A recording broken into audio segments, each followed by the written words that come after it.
जय हिंद एवरीवन। तो आज के इस वीडियो में हम करने वाले हैं एयर फोर्स की पीवाईक्यू मॉक, जो कि इम्पॉर्टेंट क्वेश्चन रहने वाले हैं। इससे पहले मैंने एक और मॉक करवा दिया है रागा का, ठीक है।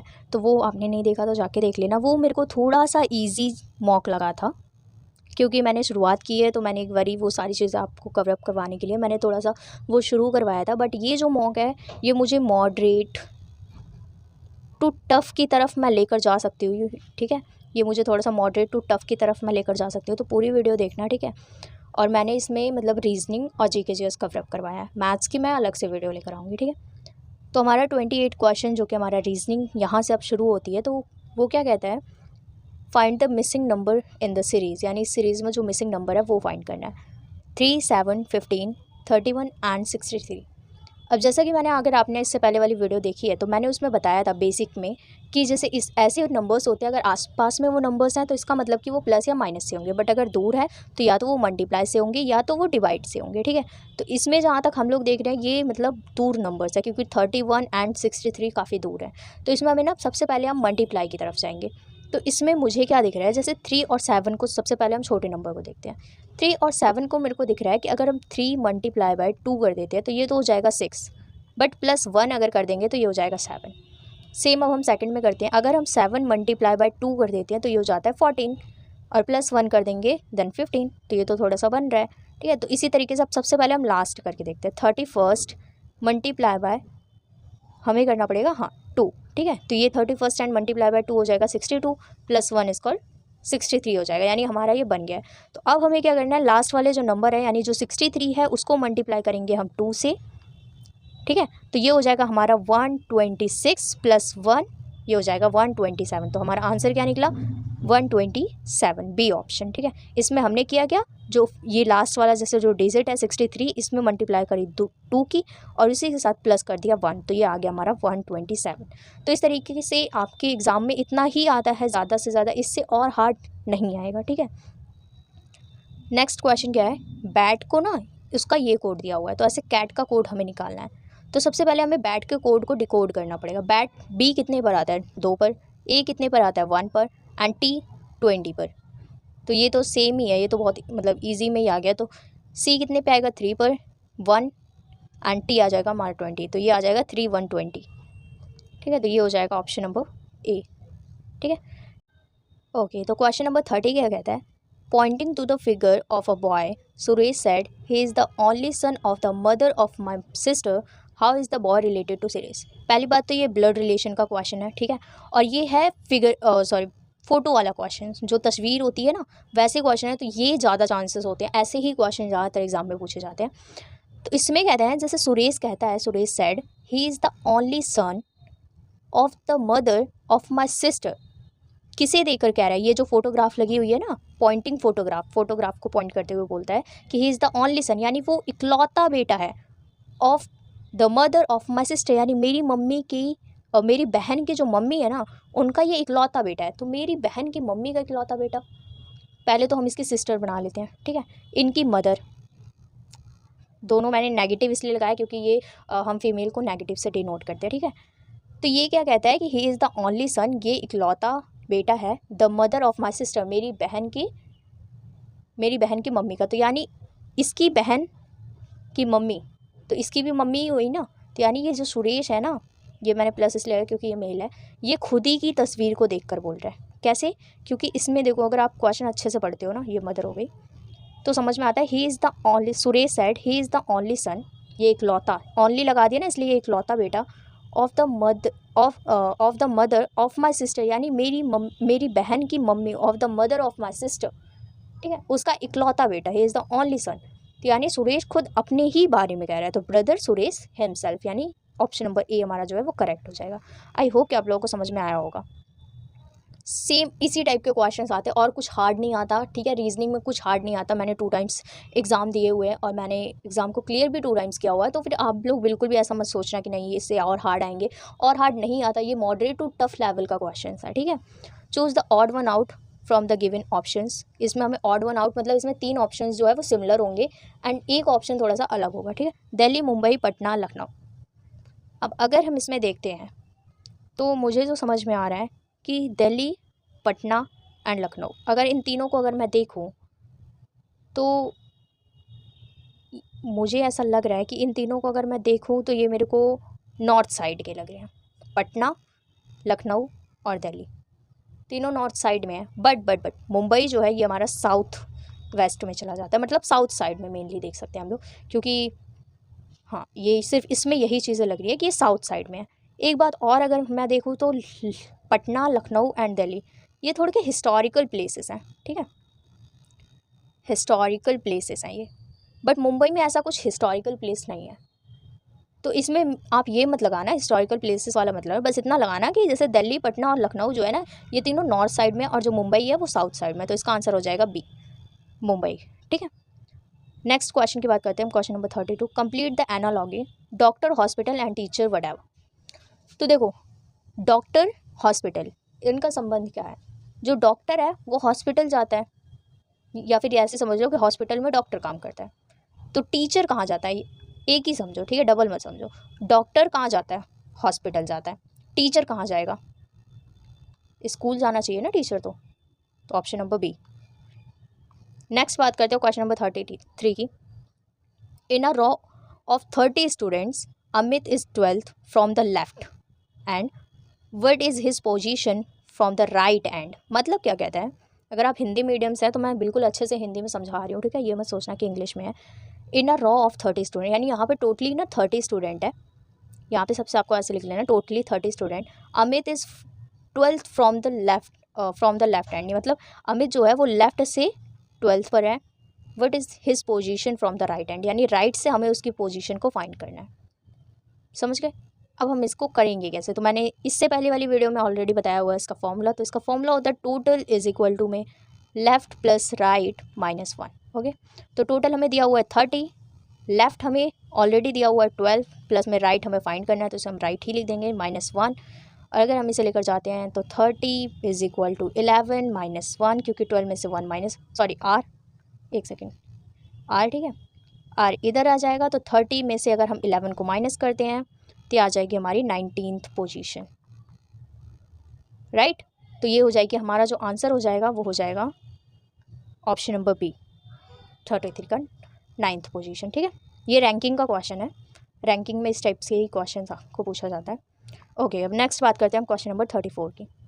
अ man walks 5 kilometre south, then turns left and walk 3 kilometres, then turns left and walk 5 kilometre, how far is he from the starting point. यानी हमें इसमें डिस्टेंस बताना है, ठीक है।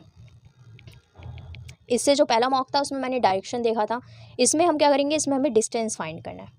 सबसे पहले a man walks 5 kilometre in south, एक जो इंसान है, एक आदमी साउथ में जाता है 5 किलोमीटर, ऐसे मान लिया हमने, फिर वो वहाँ से लेफ़्ट होता है। अब अगर यहाँ से मैं आपको बताऊँ कि आपको समझना कैसे है कि लेफ़्ट और राइट क्या होगा, तो इसमें ना आप खुद की पोजीशन को रख के देखना कि आप जैसे आप मुझे अभी आप ऐसे नॉर्थ साइड में बैठकर देख रहे होगे, मेरी वीडियोस अभी आपको ऐसे नॉर्थ में दिख रही होंगी, ठीक है ना, यहाँ पे। तो आप ना खुद की पोजीशन को ना ऐसे उल्टी करके देखना, ठीक है। तो आपको आपके हाथों की डायरेक्शन से पता चल जाएगा कि आप किस साइड में बैठे हुए हो। तो जैसे मैं देख रही हूँ तो एक जो इंसान है वो साउथ की तरफ जाता है 5 किलोमीटर, एंड देन वो टर्न करता है, लेफ़्ट टर्न करता है, यानी साउथ में अगर वो जाएगा तो उसका जो हाथ है ना वो इस साइड में ना लेफ़्ट पड़ेगा, तो यानी वो यहाँ पे पहले टर्न करता है 3 kilometre, okay, and then he turns left, फिर वो वहाँ से, फिर वो ऐसे है तो वो फिर से वो वहाँ से लेफ़्ट टर्न करता है और 5 किलोमीटर चलता है, यानी वो लेफ़्ट टर्न करेगा, फिर वो यहाँ पे आएगा 5 kilometre. How far is he from the starting point, starting point ये था, अब वो यहाँ पर है, तो ये डिस्टेंस कितनी है, ये अगर 3 किलोमीटर है तो ये भी तो 3 किलोमीटर ही हुई ना, राइट। तो ये जो आंसर आ जाएगा इसका फिर से ए ऑप्शन हो जाएगा 3 किलोमीटर। तो ये तो वैसे ये समझने में बहुत ज़्यादा इजी हो जाता है अगर ऐसे क्वेश्चन आते हैं तो, बट जो मुझे लगता है एग्ज़ाम में इससे थोड़ा सा लंबा क्वेश्चन आते हैं, ठीक है ना, तो वहाँ पे आपको ना थोड़ा सा एक जैसे NESW यानी नॉर्थ, उसके बाद ईस्ट आता है, and then south and then west, इस टाइप से आप क्वेश्चन को सॉल्व कर जाएंगे। जैसे साउथ में उसने 5 बोला तो वहाँ पे साउथ के नीचे आप 5 लिख दो, फिर उसके बाद उसने वहाँ से बोला है टर्न्स लेफ्ट, तो यहाँ पे जाने पे हम राइट में जाते हैं और यहाँ पे पीछे जाएंगे तो हम लेफ्ट में आएंगे, तो पीछे आ जाएंगे उसने 3 किलोमीटर, एंड देन फिर वहाँ से फिर वो लेफ्ट जाता है 5 किलोमीटर, ठीक है। तो अब अगर आपको ये डिस्टेंस निकालना हो ना तभी आप ये करना है, ठीक है, डायरेक्शन के लिए नहीं है ये। तो यहाँ से क्या करूँगी, जो जैसे जो साउथ है ना वो नॉर्थ से कटता है, ईस्ट वेस्ट से कटता है, तो ये दोनों कट जाएगा साउथ और नॉर्थ, तो बचा क्या 3, और ये हो जाएगा हमारा आंसर। ठीक है, तो ये फॉर्मूला होता है, ये होता है, मैं अगर और अच्छे से थोड़ा सा आपको समझाऊँ, पहले नॉर्थ आता है and then east and then south and then west, जिसके नीचे जो दिया होगा, a man walks 5 kilometre in south, तो सबसे पहले उसने साउथ बोला तो साउथ के नीचे आप 5 लिख दोगे, and then turns left walks 3 kilometre. जो देखो, जो अगर इधर जाएगा ना, मतलब अगर वो साउथ से वेस्ट जा रहा है तो मतलब वो राइट टर्न हो रहा है, आगे जा रहे हैं तो मतलब राइट, और पीछे आ रहे हैं तो मतलब लेफ्ट। ठीक है, तो वो क्या कह रहा है, वो लेफ्ट जा रहा है, मतलब हमें पीछे आना है, तो हम यहाँ पे ईस्ट में लिख देंगे 3। ठीक है, और फिर उसके बाद फिर वो लेफ्ट जाता है फिर 5 किलोमीटर, तो यानी ईस्ट से भी अगर हम लेफ्ट जा रहे हैं तो यहाँ पे 5, तो जो नॉर्थ है ना वो साउथ से कट जाता है, तो 5 का 5 कट गया, जो भी बचा ना फिर वो हो जाता है हमारा आंसर, तो यहाँ पे 3 बचा। आई होप कि आप लोगों को ऐसा समझ में आ गया होगा। ये थोड़ा ना जल्दीबाजी में अगर आपको करना हो तो ये इस तरीके से आप कर सकते हो, ठीक है, वरना आप जैसे मैंने बताया हो ना उस टाइप से भी कर लोगे तो कोई दिक्कत नहीं है। अब ये क्या है, ये है मैथमेटिकल ऑपरेशन। एक क्वेश्चन ज़रूर आता है इसमें से, ठीक है। If plus means multiply, minus means divide, multiply means plus and divide means minus, then solve ये, ठीक है, जो हमें क्वेश्चन दिया हुआ है। तो इसमें सबसे पहले तो यही होता है, आपको सिंबल ही ध्यान रखना होता है। सबसे पहले से दिया हुआ है 10, उसके बाद जो प्लस है ना उसका मीन्स क्या दिया हुआ है, प्लस मीन्स डिवाइड। एक सेकंड यार, मैं खुद कन्फ्यूज़न में आ गई, ये देखो एक सेकंड, ये देखो प्लस मीन्स है मल्टीप्लाई, ये देखो ये प्लस मीन्स मल्टीप्लाई, तो हम यहाँ पे मल्टीप्लाई कर देंगे 5। अब इसमें माइनस मीन्स क्या दिया हुआ है, डिवाइड, ठीक है, ये रहा माइनस मीन्स डिवाइड, और फिर उसके बाद क्या दिया हुआ है हमें, मल्टीप्लाई, तो मल्टीप्लाई मीन्स प्लस दिया हुआ है, तो यहाँ पे अब हम क्या लिख देंगे 2, फिर प्लस में 4, ठीक है। अब ये आपको सॉल्व करना है, जो लिखा हुआ है ना, मैंने फिर से हट गया, ये देखो ये हुआ था 10 multiply by 5 divide by 2 plus 4। तो इसमें सबसे पहले क्या करना होता है, बोर्ड मास का रूल आप कर लो, तो सबसे पहले आपको ना डिवाइड सॉल्व करना होता है, तो मल्टीप्लाई बाय अगर हम डिवाइड को सॉल्व करते हैं तो ये आ जाएगा 2.5, ठीक है, और उसके बाद प्लस में 4, और आप इसको 10 को 2.5 से मल्टीप्लाई करते हो 25 प्लस में 4, तो ये हमारा आंसर क्या आ जाएगा 29, राइट। तो आप ये बोर्ड मास से क्लियर करना, बोर्ड मास आपको इसमें यूज़ करना होता है, बस इसमें मेन होता है अगर आपने सिंबल सही कर लिए ना तो आप क्वेश्चन तो ऑलरेडी कर ही लोगे, तो इसका आंसर हो जाएगा ए 29। ओके, तो नेक्स्ट क्वेश्चन हमारा 36 नंबर क्या कहता है, फाइंड द मिसिंग टर्म, यानी ACFJO के बाद क्या आएगा। तो इसमें सबसे पहले 36 में हमें ये देखना पड़ेगा कि इसमें ऐड क्या किया गया है, मतलब किस तरीके से ये लाया गया है। तो जहाँ तक मैं देख पा रही हूँ कि ए के बाद C मतलब +2, ठीक है, लेकिन C के बाद F +3, F के बाद बट FJ तो +1 हो गया, तो ये तो नहीं बन रहा ना, 3 2 1 ऐसे थोड़ी ना होगा, इसमें कुछ और लगा है। देखो A क्या है, 1 पे है, अगर 1 में हम +2 करते हैं तो हो जाता है 3, और 3 पे क्या है, C है, ठीक है। C कौन से नंबर पर है, 3। अब अगर हम 3 में 3 को प्लस करते हैं तो ये हो जाता है 6 पे क्या आता है, F, ठीक है। नेक्स्ट हमारा क्या दिया हुआ है, F कौन से नंबर पे आता है, 6। अब अगर हम 6 में, यहाँ पे हमने क्या किया था 2 3, अब हम यहाँ पे 4 प्लस कर देते हैं तो ये हो जाएगा 10, और 10 पे क्या आता है, J। देखो बन गई बात। यही होता है ना, जैसे आप क्वेश्चन करते रहोगे ना तो आपके दिमाग में ना वो चीज़ें आ जाएंगी। अब जैसे देखो क्या है, J कौन से नंबर पे है, 10, 10 में अभी तक हमने 2 3 4 किया, अब यहाँ पे हम 5 प्लस कर देंगे और 15 पे O हो जाएगा। समझ गए, इसमें पैटर्न क्या कह रहा है कि जो पिछला नंबर है ना उसमें आपको फाइंड, जैसे अब यहाँ पे क्या O दिया हुआ है ना, अब हमें क्या करना है, यहाँ पे O कितने नंबर पे है, एक सेकंड में ये हटा दूँ, O है हमारा 15 पे, ठीक है। अब हम इसमें प्लस कर देंगे 6, क्योंकि इससे पहले हमने कितना किया हुआ है, 5 तक किया हुआ है ना, पहले क्या किया 2 3 फिर 4, अब इसमें हम कर देंगे 5 भी हो गया, अब हम इसमें कर देंगे 6, अब हम इसमें करेंगे 6, और जब 5 + 6 क्या हो जाएगा 21, और 21 पे क्या आता है, U, तो हमारा आंसर क्या हो जाएगा, U, ये देखो ऑप्शन नंबर बी, ठीक है। तो समझ गए हो ना पैटर्न। तो ऐसे होता है कि जब आप क्वेश्चंस को ऐसे लगाते जाते हो ना तो आपके दिमाग में वो सारी चीज़ें आती जाती हैं, और ऐसा होता है कि जैसे ये मैंने ये क्वेश्चंस ना अभी मैं फर्स्ट टाइम आपके सामने लगा रही हूँ, तो मुझे भी ऐसा थोड़ा सा डाउट में रह रही हूँ, ठीक है ना। तो एक आध क्वेश्चन ऐसा नहीं समझ में आ रहा, बट हमारी प्रैक्टिस इतनी ज़्यादा है ना कि वो तुरंत दिमाग में ऐसे आ जाता है कि हाँ मतलब ये हो सकता है। तो वो आपके पास, आपके साथ भी ऐसा हो जाएगा, बट ये है कि फर्स्टली आप लोगों को थोड़ा सा ऐसे प्रैक्टिस करते रहोगे ना, और सारे आप वीडियोस मेरी देखते रहोगे, तो उसमें मैंने अलग अलग तरीके से मैं बताऊंगी, ठीक है, किस तरीके से कर सकते हैं क्वेश्चन को। अब हम बात करते हैं क्वेश्चन नंबर 37 क्या कहता है, विच डिक्शनरी वर्ड कम्स थर्ड, यानी थर्ड नंबर पर कौन सी चीज़ें आती हैं। तो इसमें हमें क्या करना है ना, इसमें हमें मतलब लाइन से ना लगाना है सारे ना, इसमें क्या देखना होता है ए सारी चीज़ें ए से शुरू हो रही है, सेकंड पर पी भी सब में बराबर है, ठीक है। अब नेक्स्ट इसमें पी है, ठीक है, इसमें भी पी है, ठीक है, इसमें आर है, इसमें भी पी है, तो आर तो बाद में आता है, यानी ये तो हो गया हमारा लास्ट। सबको पता है कि आर सबसे लास्ट में आता है, ठीक है। तो इसमें जैसे स्टार्टिंग के 2 लेटर्स सब में सेम है, बट थर्ड जो लेटर है इसमें जैसे आर लिखा हुआ है ना, तो आर जो है वो लास्ट में आता है, ये सबको पता है, ठीक है। तो अगर आर लास्ट में आता है तो यानी ये तो हो गया हमारे 4 नंबर पर, तो ये तो नहीं हो सकता। अब हमें थर्ड ढूंढना है ना, अभी अब बचे हमारे 3, तो इसमें बाद तीनों पे पी है। अब नेक्स्ट वर्ड हम देखते हैं, इसमें भी एल है, इसमें भी एल है, इसमें ई है, तो यानी ये तो हो गया हमारा फर्स्ट, ठीक है, क्योंकि ई हमारा पहले आ जाएगा। अब दोनों में एल है, उसके बाद इसमें आई है, इसमें ई है, तो पहले क्या आता है, ये क्वेश्चन नंबर 37 है ना, इसमें सबसे पहले आएगा, यानी ये फर्स्ट हो गया एल आई, तो सबसे पहले क्या आएगा आई, ठीक है, तो यानी ये सेकंड हो जाएगा। उसके बाद क्या आएगा एल, यानी ये 3 हो जाएगा। देखो एल बाद में आता है, आई पहले आता है ना, A B C D E F G H I J फिर के एल, ठीक है, यानी आई हमारा कौन से नंबर पे होता है, 9th पे होता है, और एल हमारा होता है 12th पे, ठीक है। तो हमारा हो जाएगा एप्पल। इस तरीके से आपको देखना होता है कौन से वर्ड्स पहले आते हैं, तो यहाँ पे जो है वो एप्पल हो जाएगा, यानी ऑप्शन नंबर बी।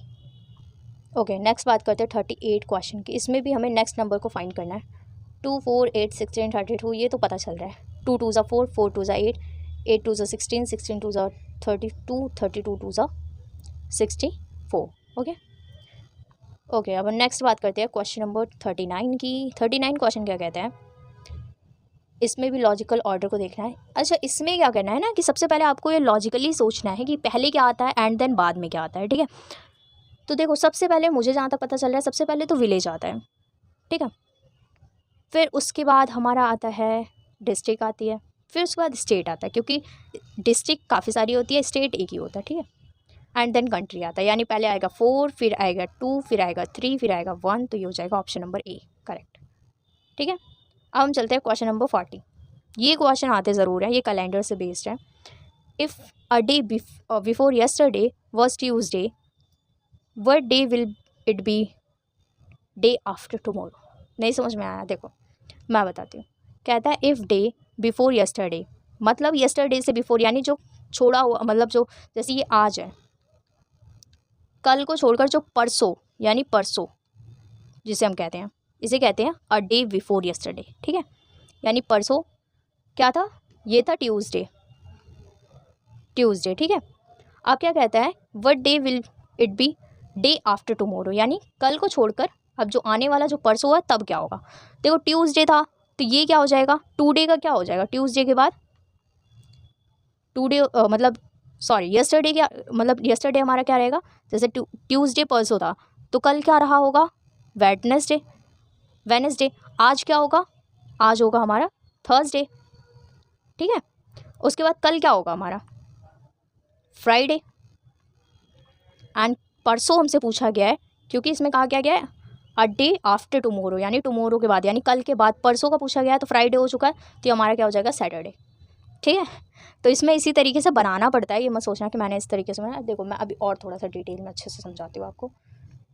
देखो इसमें क्या कहा गया है ना, हमें जैसे ये आज है, मैं थोड़ा सा छोटा लिखने की कोशिश करती हूँ, ये आज है ना, कल को छोड़कर परसों, इसमें क्या कह रहा है कि जो हमारा, एक सेकेंड,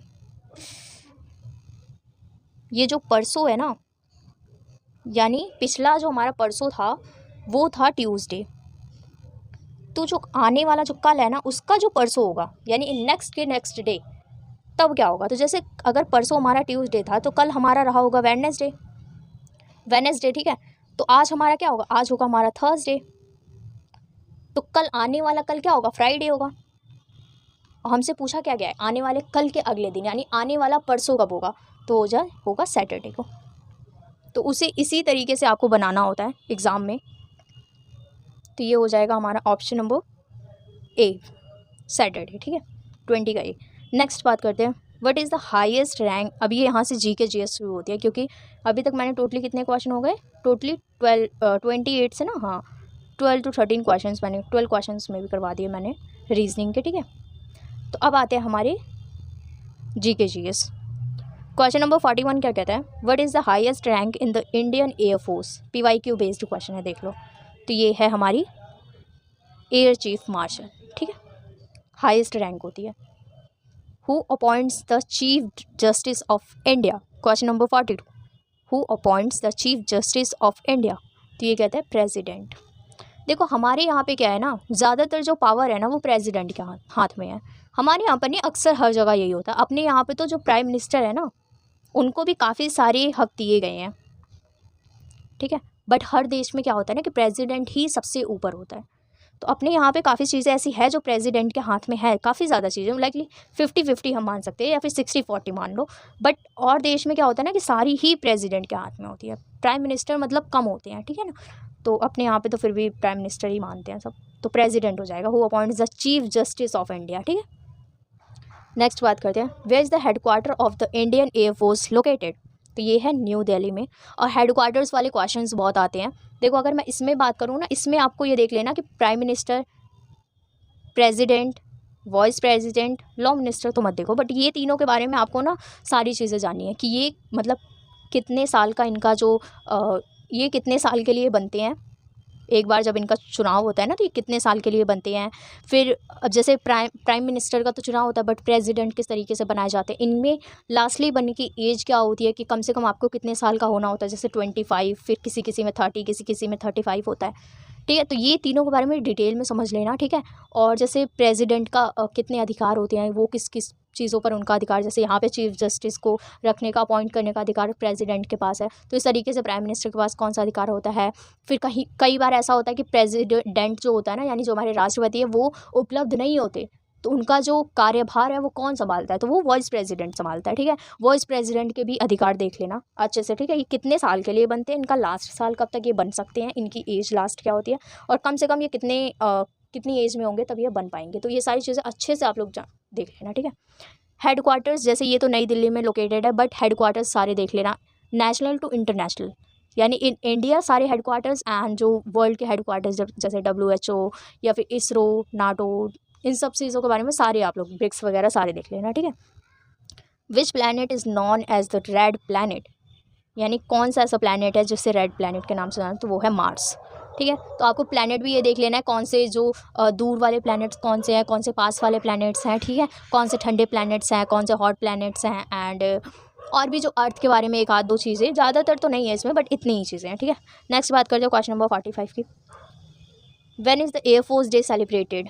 ये देखो PYQ आ चुका है, तो ये सेलिब्रेट किया जाता है 8 अक्टूबर को, ठीक है। तो जैसे 15 जैन को भी सेलिब्रेट किया जाता है, 4 जैन को भी सेलिब्रेट किया जाता है, 20 जैन को भी। तो आप मुझे कमेंट करके बताना कि आर्मी डे और नेवी डे ये कब कब किया जाता है, ठीक है। सेलिब्रेट ये कब किया जाता है एयरफोर्स का, तो मैंने आपको बता दिया, ये आप मुझे कमेंट करके बताना। नेक्स्ट बात करते हो क्वेश्चन नंबर 46 की, who was the first governor general of independent India. First governor general कौन था जब इंडिया जो है वो आज़ाद हो चुका था, तो ये थे सी राजगोपालाचारी, ठीक है, सी राजगोपालाचारी। अब इसमें आपको क्या देखना है कि फर्स्ट के ना आपको सारे याद कर लेने हैं, यानी फर्स्ट में कौन क्या रहे थे। फर्स्ट हमारे जितने भी थे आप कोई भी जो हमारे जितने भी मंत्री वगैरह होते हैं ना, सारे फर्स्ट आप देख लेना। लॉर्ड माउंटबेटन या फिर doctor Rajendra Prasad, mainly doctor Rajendra Prasad के बारे में आप मेनली याद कर लेना, ठीक है ना, क्योंकि डॉक्टर राजेंद्र प्रसाद और जवाहरलाल नेहरू, सी राजगोपालाचारी, इन सब के बारे में मतलब पूछा जाता है, बट मैं प्रेफर करूँगी डॉक्टर राजेंद्र प्रसाद को आप थोड़ा सा ज़्यादा डीपली में देख लेना, ठीक है। नेक्स्ट बात करते हैं क्वेश्चन नंबर 47 की, which is the largest ocean in the world. वो है Pacific ocean. Battle of Plassey was fought in which year. तो ये था 1757 में किया गया था बैटल ऑफ प्लासी, ठीक है। आप बैटल्स मतलब हिस्ट्री में देख सकते हो बैटल्स कौन सी हुई थी। मैं प्रेफर करूँगी कि आप बैटल्स में देख लो पानीपत, ठीक है, पानीपत की बैटल्स देख लेना। तीनों बैटल्स जो हुई थी, जैसे 1526, 1556 एंड 1571। 71 हुई थी, 61 सॉरी 71, हाँ, ये वाली देख लेना, ठीक है। अच्छे से किन किन के बीच में हुई थी, इस तरीके से आप बैटल्स देख सकते हो। Kaziranga national park is famous for which animal. Kaziranga national park पहली बात तो है कहाँ, लोकेटेड कहाँ है, एंड ये किस लिए फेमस है। तो इन सब जितने भी नेशनल पार्क्स हैं मैंने आप लोगों को बताया होगा, जैसे मध्य प्रदेश में हाईएस्ट नेशनल पार्क 13 है शायद, कहाँ पे कम नेशनल पार्क है, कहाँ पर एक भी नेशनल पार्क नहीं है, ठीक है। तो ये सारी चीज़ें आप नेशनल पार्क के बारे में देख लेना। तो ये है वन हॉर्न राइनोसोरस के बारे में, ठीक है। राइनोसोरस है यहाँ पे, one horn rhinoceros. Capital of France is Paris, ठीक है। अब कैपिटल वगैरह के बारे में मैं बताऊँ तो आपको ये देख लेना कि किसी भी कंट्री की ना कैपिटल पहले आप देख लेना, और उसके बाद उसकी करेंसी, यानी कंट्री, कैपिटल और उसकी करेंसी कौन कौन सी है, ठीक है। तो ये सारी चीज़ें इंपॉर्टेंट थी। ये थे मेरे टोटली जो मैंने आपको करवाए, ये थे टोटली 50 क्वेश्चंस। और हाँ, इससे पहले मैंने मैथ्स वगैरह की वीडियोस इससे पहले बनाई हुई है, जैसे ये क्वेश्चंस है ना, ये मैंने ऑलरेडी करवा दिए हैं मैथ्स के, ठीक है। टोटली 7 to 8 क्वेश्चन मैथ्स के थे। और इससे पहले मैंने वीडियो अपलोड कर दी है, ये देखो ये इंग्लिश की। तो ये पूरी स्लाइड रही थी मेरी, जो कि मैंने 2-3 वीडियोस करके अपलोड करवा दी है, एक इंग्लिश, एक मैथ्स और एक ये रीजनिंग और जीके चेस के, ठीक है। तो इसी तरीके से हम आगे मॉक भी कंप्लीट करते रहेंगे। अगर कुछ आपको ना समझ में आए तो आप पूछ सकते हो, ठीक है, कमेंट कर देना, मैं सारे कमेंट्स के रिप्लाई करती हूँ। और उसके बाद अगर वीडियो पसंद आई हो तो लाइक कर देना, सब्सक्राइब कर देना, नए हो तो। इसलिए मिलते हैं नेक्स्ट वीडियो में, तब तक के लिए जय हिंद, जय भारत।